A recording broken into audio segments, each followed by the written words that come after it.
இருக்கீங்க? நான் சூப்பரா இருக்கேன்.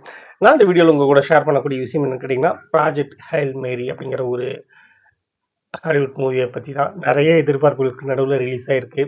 உண்மையில படமும் நல்லா இருக்கு. எப்படி ட்ரெய்லர்ல என்ன விதமான ஒரு ஃபீல் குட் அத கொண்டு வந்துச்சோ, அத படத்துலயும் கொண்டு வந்திருக்காங்க. படம் ஃபுல்லாவும் கொண்டு வந்திருக்காங்க. ஃபர்ஸ்ட் ஹாஃப் கொஞ்சம் போர் அடிக்குது. ஆனா, செகண்ட் ஹாஃப் பட்டைய கிளப்புது. அதுவும் ராக்கி அப்படிங்கிற ஒரு ஏலியன் வந்ததுக்கப்புறமா, படம் ரொம்ப அழகா, ஜாலியா, நகைச்சுவையா நகருது அப்படின்னு தான் சொல்ல முடியும். இங்க நெறைய பேரு நம்ம எல்லாருமே குளோபல் வார்மிங்க பத்தி நெறைய பேசிக்கிட்டே இருக்கோம். ஆனா, குளோபல் டிம்மிங் அப்படிங்கிற ஒரு விஷயமும் இருக்கு அப்படிங்கிறத விஞ்ஞானிகள் தொடர்ந்து சொல்லிக்கிட்டே இருக்காங்க. அதத்தான் இந்த படமும் பேச ஆரம்பிக்குது. சூரியன் மேல ஏதோ ஒரு விஷயம் படருது. அதனால இந்த சூரியனுடைய வெப்பமானது குறைஞ்சிக்கிட்டே வருது. இன்னமும் ஒரு 15 டிகிரி வரைக்கும் குறைஞ்சதுன்னா பூமியே டிம் ஆயிடும், ஃப்ரீஸ் ஆயிடும். அதுக்கப்புறமா ஒரு உயிரினம் கூட வாழ முடியாதுங்கிற சூழ்நிலைக்கு வருது. அந்த சூரியன் மட்டும் இல்ல, உலகத்துல இருக்கக்கூடிய எல்லா சூரியன்களுமே அது மாதிரி டிம் ஆயிட்டே வருது. ஒரே ஒரு சூரியன் மட்டும் டிம் ஆகல. அது மட்டும் நல்லா இருக்கு. அப்படின்னா அதுக்கான காரணம் என்ன அப்படிங்கிறத பூமியில இருந்து யாராவது போய் கண்டுபிடிக்கணுங்கிறதுக்காக ஹீரோ போகவே மாட்டேன்னு சொன்னாலும் வலுக்கட்டாயமா அனுப்பி வைக்கிறாங்க. ஏன்னா அது வந்து ஒன் வே தான்.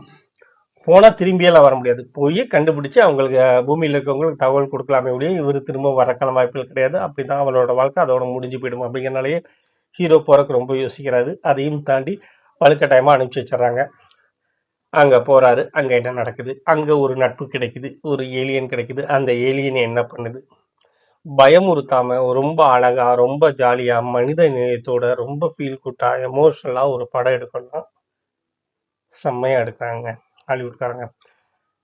அடிதடினாலும் சரி, சென்டிமெண்ட்னாலும் சரி, அவங்கள அடிச்சுக்கவே ஆள். ஏன்னா ஸ்கிரிப்டாவே அவ்வளோ அழகா எழுதியிருக்காங்க. ஃபர்ஸ்ட் ஹாஃப் கொஞ்சம் போர் அடிக்குது. அது நிஜம்தான். அதில மாற்று கருத்தே கிடையாது. ஏன்னா ஒரே ஒரு கேரக்டர் ஹீரோ மட்டும் தான் ஃபர்ஸ்ட் ஹாஃப் ஃபுல்லா பேசிக்கிட்டே இருக்காரு. படத்திலேயே மொத்தமே 5, 6 கேரக்டர் தான். 90% பார்த்தீங்கன்னா, ஹீரோவும் ஒரு ஏலியனும் வரும். ஏலியன் கிட்டத்தட்ட கல்லு மாரி தான் இருக்கும்.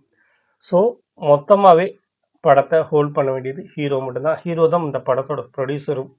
ஸோ தன்னோட பணத்த போட்டுருக்கோம் அப்படிங்கிறனாலயே அவரு சூப்பரா பண்ணியிருக்காரு. மொத்த படத்தையும் தூக்கி சுமந்துட்டு இருக்காரு. நிச்சயமா படம் ஹிட்டு தாங்க. அதில வாய்ப்பே மறுப்பே கிடையாது. பட் இன்னமும் கூட நல்லா எடுத்துருக்கலாமோ! அப்படிங்கிற மாரியான எண்ணங்கள் வரதுல இது கிடையாது. இங்கிலீஷ் படம்னாலே ஏ சர்டிஃபிகேட் அப்படிங்கிறதெல்லாம் இல்லாம, இந்த படத்த ஃபேமிலியோட, குழந்தைகளோட நம்பி உட்காந்து பார்க்கலாம். ஒரு நல்ல சயின்ஸ் ஃபிக்ஷன், நல்ல ஃபேண்டசி மூவி தான். லீவ்ல கன்னா பின்னான்னு படம் பார்க்க யூத் மாரியான படங்கள் போறதுக்கு, துரந்தர் மாரியான வன்முறை படங்கள் போறதுக்கு, இந்த படத்த நீங்க பாருங்க. உங்களுக்கு வாய்ப்பு இருந்தா பாருங்க. ஃபேமிலியோட பாருங்க. லீவ்ல ஒரு ஜாலியான, சந்தோஷமான ஒரு படத்த பார்த்தா ஃபீல் கிடைக்கும்.